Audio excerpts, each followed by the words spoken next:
It's no secret that anti-Semitic acts are on the rise on a global scale. But what's more is that anti-Semitism has seeped into our daily lives, whether on social media or in statements by leading figures and institutions. The New York Times, Congresswoman Ilhan Omar, and John Cusack, to name a few recent examples. And if you posted a comment about Israel or about Jews, then chances are you've been on the receiving end of rampant anti-Semitic comments. So the question remains, has anti-Semitic rhetoric become mainstream? And if so, what can be done to combat it? And here to answer these questions and more is Dr. Ilana Heidemann, Executive Director of the Israel Forever Foundation. Welcome. Thank you. So let's jump right in. Has anti-Semitism become mainstream? Once again, we see it dominating both social and political discussions. It's becoming so mainstream that it's not only on social media, it's entering into the rhetoric of college campuses and even high schools. We see more and more evidence of events taking place, and we're also seeing a willingness of the Jews who are targeted by anti-Semitism reporting those incidents, because we know we have no choice but to use our voice in order to stop, confront, and try to put an end to this rise of hatred against Jews. And let's take a step back and talk about what constitutes anti-Semitism, right? This is a major debate going on. For example, does criticism of Israel equate to anti-Semitism? And if so, where do we draw the line? Well, there's an internationally recognized definition of anti-Semitism that has increasingly been accepted both by governments as well as non-governmental bodies alike. Both that formal definition as well as mainstream definitions of anti-Semitism now recognize that anti-Zionism and anti-Israel rhetoric absolutely constitute anti-Semitism because they're based on the delegitimization of Jewish rights. And anti-Semitism is an expression of hatred against Jews in particular. Absolutely, we can see that the double standard applied to Israel and the many different ways that Jewish nationalism, Zionism, are negated, they absolutely are part of the same stream. So it is important that we recognize the patterns that they share in common. And I mean, we are seeing more and more public figures and institutions letting anti-Semitic comments or cartoons or photos slip into their social media accounts, for example. So what's your take on this? Why is this happening? I don't think that anything slips through, actually. I think a lot of times it is intentional, but it's under the auspices of having some ulterior motive.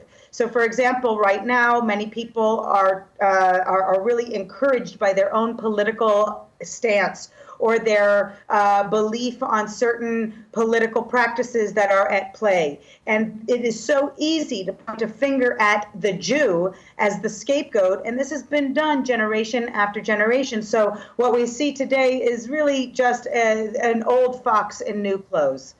Sort of another cycle that's continuing. Absolutely, but it also makes it much more harder to defeat because it has become so public, so visual, so vocal, and so mainstream accepted.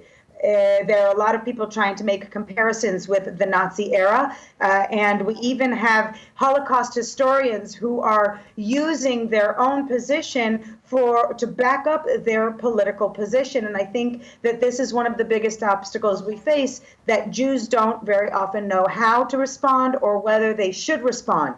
And also the bigger question, which is fighting anti-Semitism just a Jewish issue? And we all have to realize that no, it's not. It does require Jews and non-Jews to be actively involved in whatever efforts can be made to combat this growing trend. And it's pretty obvious that anti-Semitic rhetoric, once it seeps into the mainstream as it's done, then the next step from there becomes physical and verbal assaults on Jews. I would start with the verbal assaults because we now have to define verbal not only as spoken face-to-face, but also the written assaults, and especially on social media, that is just rampant. It's actually rampant even between friends and family members who happen to disagree on issues. It's become such a charged atmosphere that violence is no longer just a physical act. We are seeing an immense amount of verbal abuse of Jews, Judaism, Jewish history, Jewish facts, and of course, the manipulation of the Holocaust, which has become even more popularized by the most recent use by public figures, as you mentioned. Mm-hmm. And so the million-dollar question is essentially, what can be done to prevent this?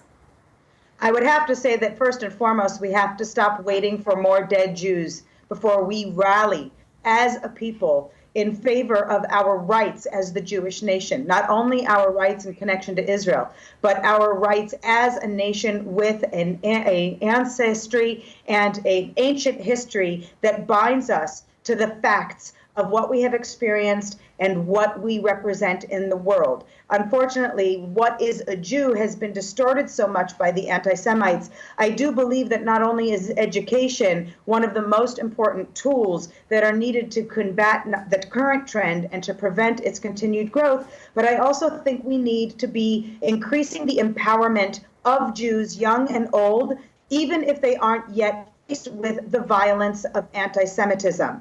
This is exactly what we are doing at Israel Forever, and everything that we put out, whether it be informal learning or formal activities, the goal is to empower the Jews to feel proud and to demand the respect that we deserve, that we will not lie down while the hatred continues to rise against us. We will use our voice as virtual citizens of the nation of Israel and even of the state of Israel, and state clearly, we will not let this continue. You will not allow us to be silenced. And whether it is through legal means, educational means, or more importantly, I believe, social means, we have to stand up proudly as what we call Zion proud. Be a part of Am Yisrael and do it in a way that we are building the unity that we speak of so often, but that we are not seeing enough action building towards it. So you mentioned education is obviously key to combating this phenomenon, but is that the only tool at our disposal? You mentioned also unity, but unfortunately, especially today, the Jewish world is not very united. Yeah. Unfortunately, our political and religious observance divisions, especially our geographic divisions, we also see a lot of friction between the world of Israelis and Jews around in the diaspora. You know, these kinds of frictions, they've existed for decades, but we are seeing it at its worst in many, many years. So I think that unity is an empty concept in a way, much like never again, which has now also been reappropriated for very minimizing examples, unfortunately, that diminish the reality of what the Holocaust was. I think that we need to, yes, education in formal settings, but more importantly, we need to be talking about it amongst ourselves. We need to have the conversations that are not comfortable. We need to challenge our families and friends, and we need to come together, not necessarily in a rally. Not everybody's going to stand up and be a public advocate.